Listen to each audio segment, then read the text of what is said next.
impact on the movement of vessels into and out of the port.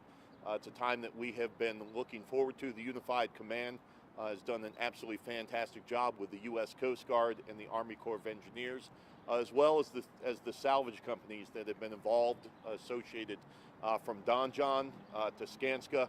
Skanska is under state contract, and then Resolve is under contract with the charters and the vessel owners to make sure that they are specifically dealing with the refloating of the vessel and getting her into a position where that now they can continue to do the work and then allow her the opportunity to be able to sail out of the port of Baltimore when that time is right and she is seaworthy.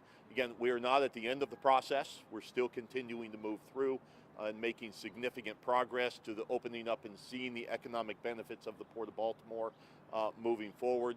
And again, it's only because of the level of cooperation that we've had, the leadership from our governor, as well as Lieutenant Governor and Secretary Paul Wiedefeld, as well as our federal partners in being able to put us in a position to be able to respond as quickly as we have thus far, and to see in less than 2 months a channel that will be operable. It's not fully open as of yet, but it's still moving forward, and within the next week to week and a half, they should have the full channel open and available again. But again, this is a milestone event this morning, and allowing us the opportunity to take that next step to get the Port of Baltimore back open, get the men and women associated with the businesses and on the docks back to work again, and seeing cargo flow and seeing that supply chain come back through the port, which is an absolutely significant economic engine of the state of Maryland and really a national economic engine as well. Be willing to answer any questions you may have. So how much more work needs to be done before the port can fully reopen? And you said you expected it to reopen in about a week and a half? Yes, so the channel that has been opened up and has been marked is 400 feet wide and 50 feet deep. So as far as the depth and the draft that's necessary to bring the larger vessels in, that depth is there. So our control depth is 50 feet, is maintained as the federal channel. We just don't have the width. There's still material, there's still bridge sections that are in place.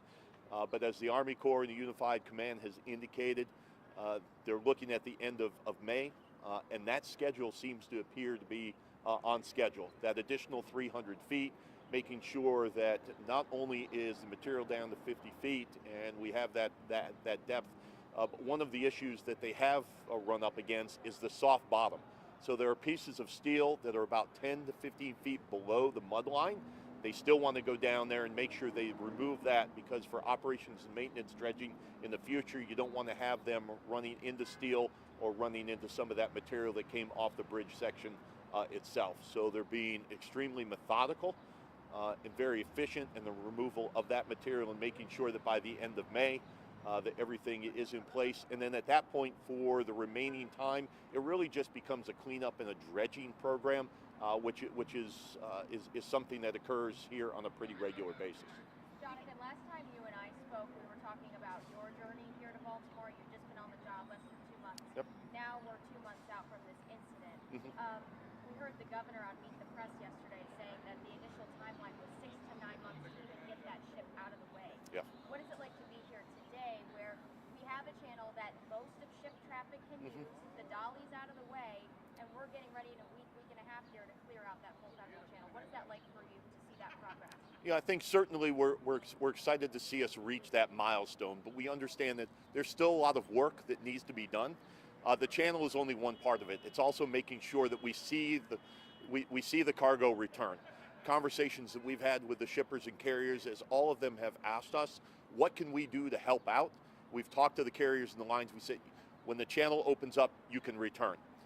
We've already seen a lot of that success thus far, but there's still a long way to go. There's still going to be a lag in the cargo that comes in on an import basis. So you're going to see a significant amount of exports that will be going out during that period. But there's still months, if not years, for us to be able to recapture all of that and recalibrate the supply chain. We've seen how successful it can be and how flexible that it can be. We've seen that cargo go to other ports. But as we've told them from the beginning, we want our cargo back. We want to get the men and women back on the docks. We want to get the businesses back up and in operation. So to see it's exciting, but it's only the next part in what we're doing, and ultimately realizing there's a little bit of of soberness and somberness associated with this. We're still dealing with the fact that while we're seeing this success, there's still people that lost their lives.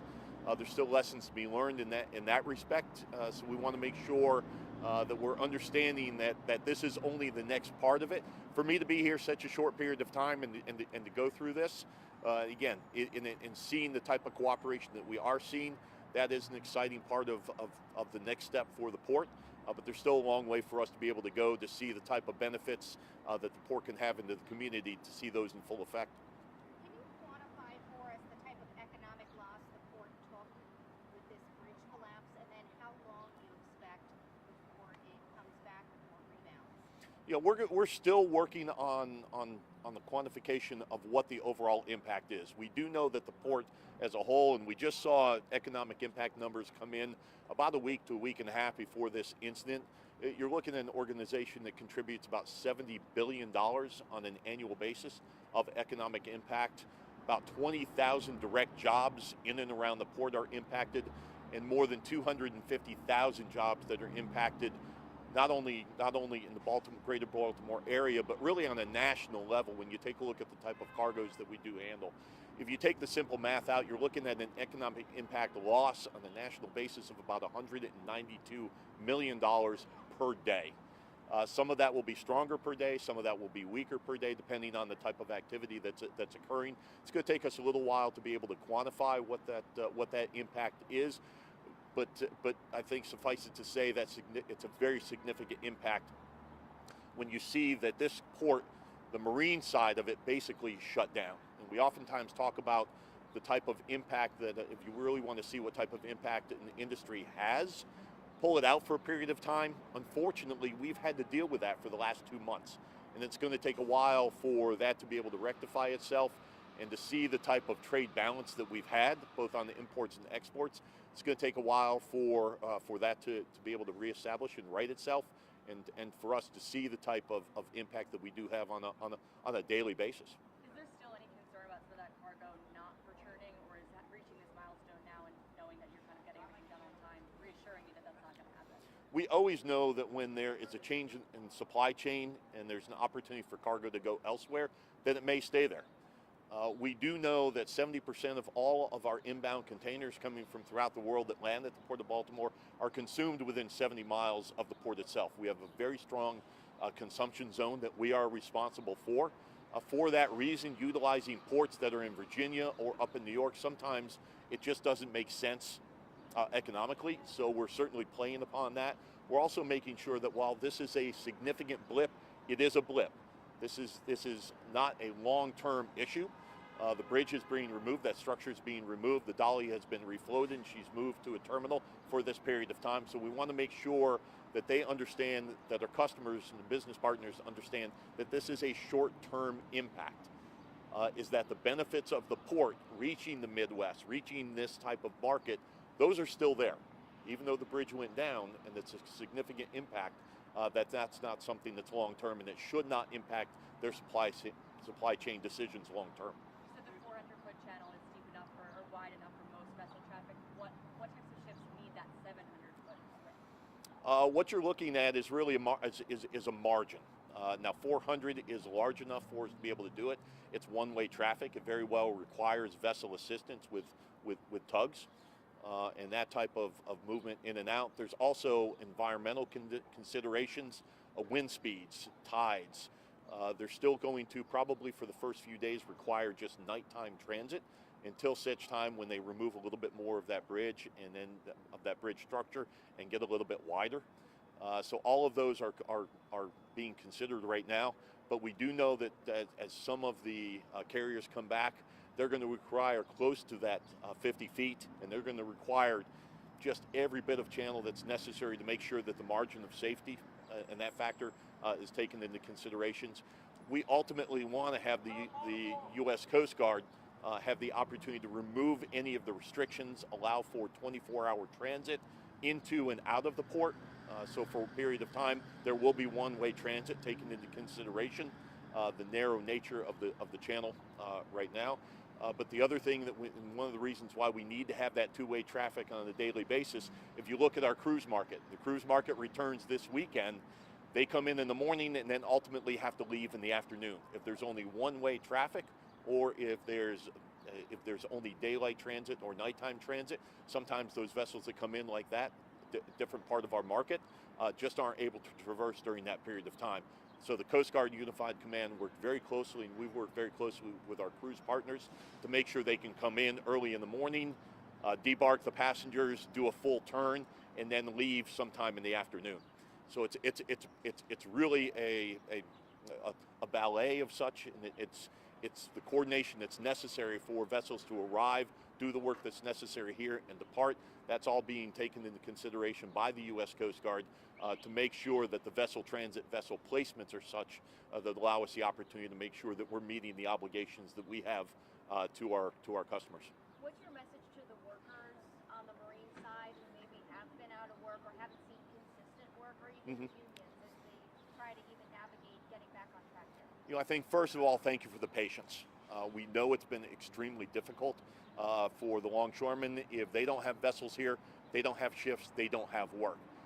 Now, the way that the port, the administration stepped up, Department of Labor, Department of Commerce, standing up those programs to be able to assist the workers and assist the businesses that saw a reduction in their salary during this period of time, to make sure that they could make their mortgage payments, make sure that they could put food on the table. I think the administration, the state stepped up in a very, very significant way to allow them the opportunity to be able to survive during this period of time financially, not have to look and go into another industry. That was very important, is that those workers were going to be in place when the ships come back in, so that they could draw upon the workforce that was going to be available, and make sure that we weren't, that the ships had the workers necessary in order for them to ultimately come back in and be comfortable that they were going to be able to get in, do their turn, get out of here, and that the port itself was as efficient and was going to be efficient now as it was prior to this incident.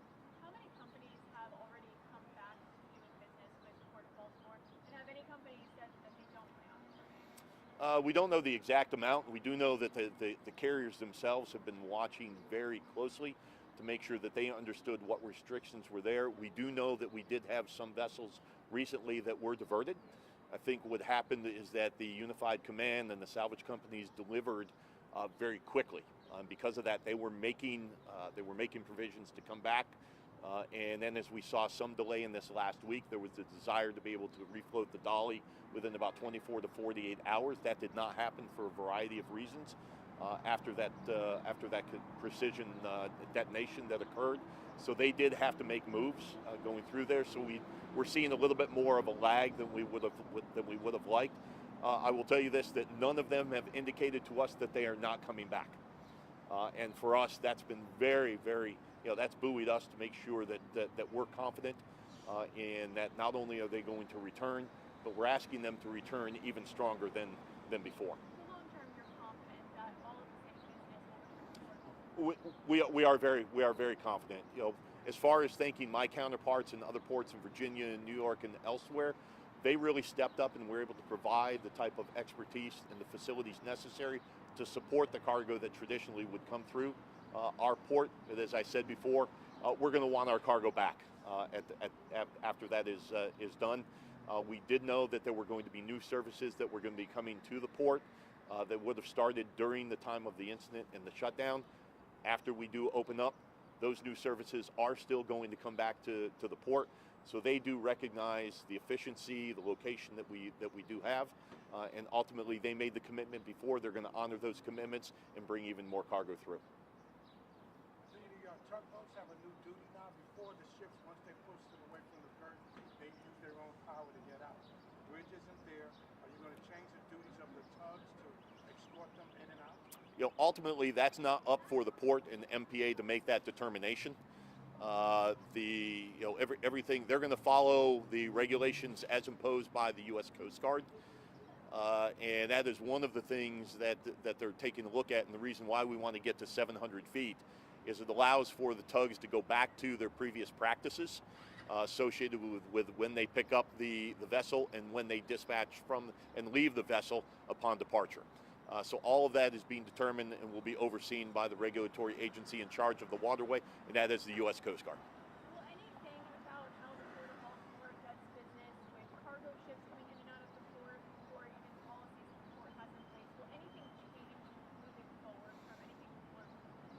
No, and again, they're still going through the investigative process, and how the vessels arrive and such will part of that certainly will come out from any of the findings from NTSB, and whatever needs to be implemented ultimately will come from that, as well as the expertise of the U.S. Coast Guard. And again, the U.S. Coast Guard is the regulatory agency in charge of the waterway. Anything we missed you think our viewers should know? Richard, anything? I think you got it. Crew's coming back this weekend. Crew's coming back this weekend. And we talked about the channel width, Yep. the differences and what you're expecting coming up. I think we're good. Eddie, I guess what happens to the cargo that may have possibly been damaged from the bridge collapse? What I know you're bringing cargo back. What happens to the goods and that's in parts that may have been Any car, ultimately that is a part of the insurance claim, and such. They've declared general average, which adds another layer of insurance and liability associated with that, and that will all be worked out in the insurance claim associated with the carrier itself. Do you know what's happening? Where does the port rank? I mean, as far as transporting in and out, import, export, and things. Where's the port land on the Yeah. list, I guess, in a sense? What was great in 2023, there was a series of records that were hit by the port in regards to the public terminals as well as the private terminals. The port currently ranks 9th in total tonnage, moving through the port at 52.3 million tons. Previous record was down in the low 40s. So we saw a significant increase from 2022 to 2023. I think part of that certainly could be reminiscent of the fact that the pandemic was winding down. We're seeing cargoes that were returning, but a significant amount of increase happened to be in the bulk market as well on the export basis. So the port has cracked the top 10.